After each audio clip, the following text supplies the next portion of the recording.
ஓம் சாந்தி, ஓம் சாந்தி, ஓம் சாந்தி. நாம் தொடர்ச்சியாக ஆத்திம் கதை பற்றி பார்த்து கொண்டு வருகிறோம். நேற்று கூட நாம் பார்த்தோம், அந்த ஷாம் அமர் என்ற மந்திரவாதியை வீழ்த்தி அவனுடைய பட்டத்தை அந்த வேதாளத்துக்கு கொடுத்து விட்டார். சர்மாக் என்ற வேதாளத்துக்கு ஏற்கனவே சொன்ன வாக்குப்படி. அதே போல நான் வணங்கக்கூடிய அந்த ஒரே ஆண்டவனைத்தான் உன் குலதெய்வமாக கொண்டாட வேண்டும், நீ தொழ வேண்டும். இதற்கு நீ சம்மதிப்பானால் சொல் அப்படின்று நிபந்தனை விதித்தார் ஆத்திம். அதற்கு சம்மதிக்க சர்மாகாந்த் தலைவணங்கி கை கட்டி நின்றது வேதாளம். பிறகு அங்கிருந்து மற்ற வேதாளங்களை பார்த்து ஆத்திம் என்ன செய்தாரு? உபதேச மொழிகளை மொழிந்தார். அருமை நண்பர்களே, இதோ நிற்கும் சர்மாக் என்பவன் உங்களுக்கு தெரியாதவன் அல்ல. என்னுடன் சரி தோளோடு தோளோடுதான் நின்று சகலவிதமான உதவிகளும் செய்தவன் இந்த சர்மாக்.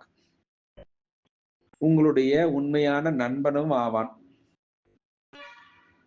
ஷாம் அமரின் முடிவு காலம் இவ்வளவு சீக்கிரத்தில் வெகு எளிதில் முடிந்து விட்டதற்கு என் ஆண்டவன் எனக்கு அளித்த மந்திர சக்தியை என்றாலும் எனக்கு பக்கபலமாக இருந்து உதவி அளித்த இந்த சர்மாக்குக்கும் சரி முக்கிய காரணம் என்பதை நான் என்று மறக்க மாட்டேன் அப்படின்னு ஆத்திம் சொன்னார். அப்பொழுது நான் இவனுக்கு அளித்த வாக்குறுதியை இன்று செயல்முறையில் செய்து காட்டவே உங்களை அழைக்கிறேன். அதாவது ஷாம் அமர் என்ற உங்கள் மாறி, உங்களுடைய தலைவன் சொல்லலாம், மாஜி அந்த பாதுஷாவினுடைய ஸ்தானத்தில் சர்மாக்கை அமர செய்து அந்த பாதுஷா என்ற பட்டத்தை இவனுக்கு சூட்டுகிறேன். இதை நீங்கள் முழு மனதுடன் ஏற்று கொள்ள வேண்டும் என்று உங்களை கேட்டுக்கொள்கிறேன்.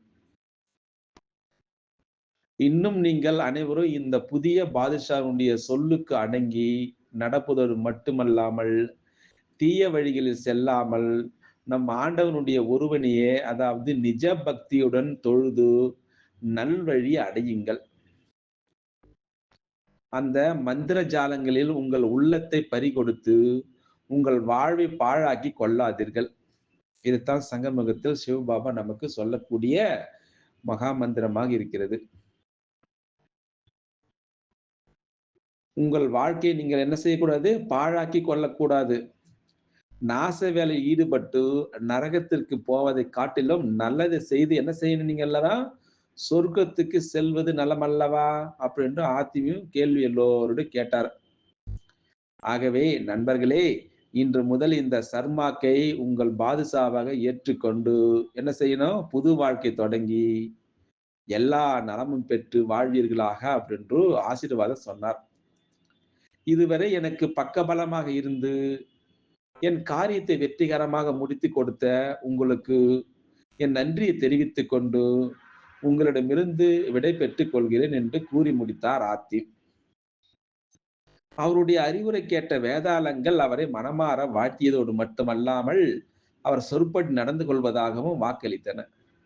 அது மட்டுமல்ல, நீங்கள் போகும் இடத்திற்கு நாங்கள் வருகிறோம், உங்களை தனியே அனுப்ப நாங்கள் விடமாட்டோம் அப்படின்று எல்லா வேதாளங்களும் வருந்தின. அதற்கு ஆத்திம் சமாதான மொழிகளை மொழிந்து அவைகளிடம் இருந்து விடை பெற்ற முயன்றார். அருமை நண்பர்களே, நான் இங்கிருந்து அந்த ஜெரின் போஷ் இருக்கும் இடத்திற்கு செல்லுகிறேன். அங்கே என் காரியத்தை வெற்றிகரமாக முடித்துக் கொண்டதும் என் நாடு திரும்புவேன். வீணாக நீங்கள் வர வேண்டாம். நான் சொல்லியபடி நீங்கள் தவறாது நடந்து கொண்டாலே என்னை திருப்திப்படுத்ததாக இருக்கும் அப்படி என்று அங்கிருந்து புறப்பட ஆயத்தமானார் ஆத்திம். அந்த வேதாள படையும் அவர் பேச்சுக்கு மறுவார்த்தை கூறாமல் ஒருமித்த குரலில் தங்கள் சம்மதத்தையும் வாழ்த்தையும் தெரிவித்துக் கொண்டு ஆத்திமுக்கு விடை கொடுத்து வழி அனுப்பின. இவ்விதமாக ஆத்திம் அந்த மந்திரவாதியினுடைய அடிமைகளான வேதாளங்களிடமிருந்து பிரியா விடை பெற்றுக் கொண்டு அந்த இரத்த தடாகத்தை நோக்கி பயணமானார். இரவு பகலாக நடந்து செல்வதன் மூலம் மிக விரைவிலே அந்த விசித்திர தடாகத்தை அடைந்தார் ஆத்திம். ஆனால் ஒரு விஷயம் அங்கே இருக்கிறது. அங்கே அது என்ன? தம் கண்களையே அவர் நம்ப மறுக்கும்படியான ஆச்சரியமிக்க காட்சி ஒன்று காணப்பட்டது. முன்பு இரத்த தடாகம் இருந்த இடத்தில் அந்த தடாகம் காணப்படவில்லை. அங்கிருந்த அந்த விசித்திர வினோத அந்த மரத்தையும் காணோம். அதே போல அந்த மரத்தில் தொங்கிக் கொண்டிருந்த அந்த மோகினி பெண்களுடைய தலைகளையும் காணோம். ஆனால் அதற்கு பதிலாக அந்த இடத்தில் ஒரு அழகிய மகாலையும், அந்த மகாலுக்கு வெளியே உள்ள அந்த நந்தவனத்தில் சில பெண்கள் நின்று கொண்டு நகைப்பதையும் கண்டார் ஆத்திம். அவருக்கு முன்பாக காட்சியளித்த அந்த மாளிகை இதற்கு முன் கிடையாதே!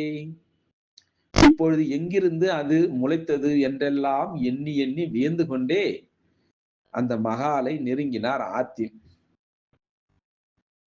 அந்த பெண்கள் அவருக்கு ஏற்கனவே அறிமுகமானவர்களைப் போல் தோன்றினார்கள். ஆம், உண்மையில் அவர்கள் இவருக்கு ஏற்கனவே பரிச்சயமானவர்கள்தான். அதனால்தான் அவர்களை நோக்கி வேகமாக முன்னேறினார் ஆத்திம். அவரை கண்டதும் அந்த பெண்மணிகளில் ஒருத்தி அவரை மகாலுக்குள் செல்ல விடாதபடி தடுத்து நிறுத்தி, "நில்லும் ஐயா, வழிப்போக்கரே! கண்டவரெல்லாம் நுழைந்து செல்வதற்கு இது ஒன்றும் ஒரு திறந்த பாதை அல்ல. எங்கள் ராணியினுடைய மாளிகை இது." இப்படியாக சற்று கோபமாக கூறினாள் அந்த பெண்மணிகளில் ஒருத்தியாக இருக்கக்கூடியவர். அதைக் கண்டு அசந்து போன ஆத்திம் தன்னை சமாளித்துக் கொண்டவராய், "ஏ பெண்களே, என்னை தெரியவில்லையா உங்களுக்கு? இதற்குள்ளவாக என்னை நீங்கள் மறந்து விட்டீர்கள்? முன்பு நான் இந்த வழியாக சென்ற பொழுது உங்கள் ராணியினுடைய பெயரை சொல்லாவிடில் அவள் அளித்த விருந்தை ஏற்க நான் மறுத்தேனே, ஞாபகம் இருக்கிறதா? அதன் பின்னர் உங்களோடு நானும் அந்த மரக்கிளையில் தொங்கியிருந்தேனே, ஞாபகம் இருக்கிறதா? அதை கூடவா நீங்கள் மறந்து விட்டீர்கள்? தயவு செய்து நான் வந்திருப்பதாக உங்கள் ராணிக்கு தெரிவிங்களேன்" அப்படி என்று மன்றாடி கேட்டுக்கொண்டார் ஆத்திம். அவர் கூறியவற்றை கேட்டுக் கொண்டிருந்த அந்த பெண்மணிகள் ஒருத்தி மகாலுக்குள் வேகமாக விரைந்து சென்று ராணியிடம் ஆத்தி வந்திருப்பதாக கூறினார். ராணி ஆச்சரியத்துடன், "ஆத்திம் என்ற வாலிபன் ஒருவன் வாசலில் நின்றிருக்கிறான். சில நாட்களுக்கு முன் நம்முடன் அவன் மரக்கிளையில் தொங்கியதாக சொன்னான். தங்களை பார்க்க வேண்டுமாம்." அதை கேட்ட ராணி சற்று நேரம் யோசித்துவிட்டு, ஏதோ ஞாபகத்திற்கு வந்தவளாய் தோழியாய் பார்த்து, "ஆத்திம் வந்திருக்கிறார். இவ்வளவு நாட்களாக அவர் எங்கு சென்றிருந்தார்? ஒருவேளை அவர் அமர்மலைக்கு போய் வந்திருக்கிறாரோ என்னவோ? போய் அவரை கேளுங்கள். என் தந்தையிடம் அவர் சென்றிருந்ததாக கூறினால் அவரை உடனே உள்ளே அழைத்து வா" அப்படி என்று உத்தரவிட்டு அனுப்பினாள் அந்த ராணி. ராணியினுடைய கட்டளை சிரமேற்கொண்டு வெளியே வந்த தோழி ஆத்திமை பல கேள்விகள் கேட்டு விசாரித்தாள். அவளுக்கு ஆத்திம் சொன்ன பதில் இதுதான்: "நான் அமர்மலைக்கு சென்றது என்னமோ உண்மைதான். ஷாமமர் என்ற மந்திரவாதை கண்டது உண்மையே.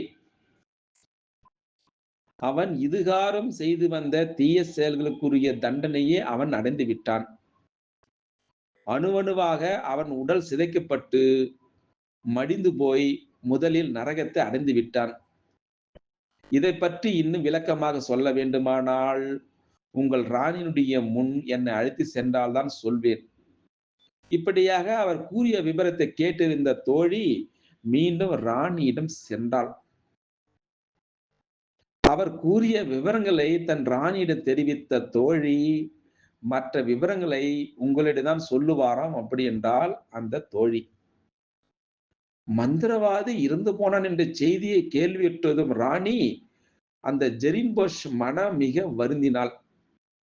தனக்கு எவ்வளவுதான் அவன் தீங்கிழைந்தவனாக இருந்தாலும் அவன் தன்னை பெற்றவனாயிற்றே, அப்பா பாசம் அல்லவா? அந்த பெண்ணரசிக்கு ஏற்பட்டது மனக்கவலை. தகப்பனை நினைத்து கண்ணீர் மல்கினாள், கதறி அழுதாள், விம்மினாள், தேம்பி தேம்பி அழுதாள், தேற்றினாள். அவளுடைய தோழி. ராணி, நீ இப்படி அழுவதிலோ அர்த்தமே கிடையாது. பெற்றவன் என்ற பாசம் உனக்கு இருப்பதைப் போல, தனக்கு பிறந்த மகளாயிற்றே என்ற பாசம் அவருக்கு இருக்க வேண்டாமா? இருந்ததோ, பந்தமோ, பாசமோ சிறிதுமில்லாத அந்த கொடூர தகப்பனை நினைத்து இப்படி அழுவதே மனித இனத்திற்கே புறம்பான ஒரு செயலாகும். போகட்டும், உனக்கு தான் அவர் கெடுதல் செய்தார். உலகத்திற்காவது அவர் நல்லவராக நடந்து கொண்டாரா? இல்லையே. அப்பேற்பட்ட கொடுமையாளர் இருப்பதை காட்டிலும் இறந்து ஒழிவதே மேலல்லவா? நமக்கும் சரி, உலகிற்கும் சரி, தீமை ஒன்றையே விளைவித்து வந்த தீயோன் இறந்ததை குறித்து சந்தோஷப்படுவதுதான் புத்திசாலி பெண்களுக்கு அழகு அப்படின்னு போதித்தார் அந்த தோழி பெண். பார்ப்போம்.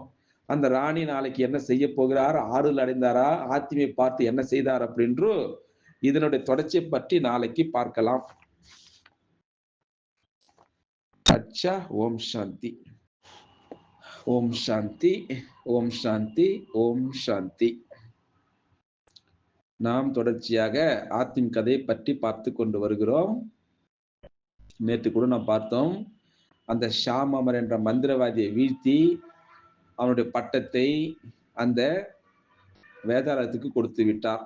சர்மாக் என்ற வேதாளத்துக்கு. ஏற்கனவே சொன்ன வாக்குப்படி.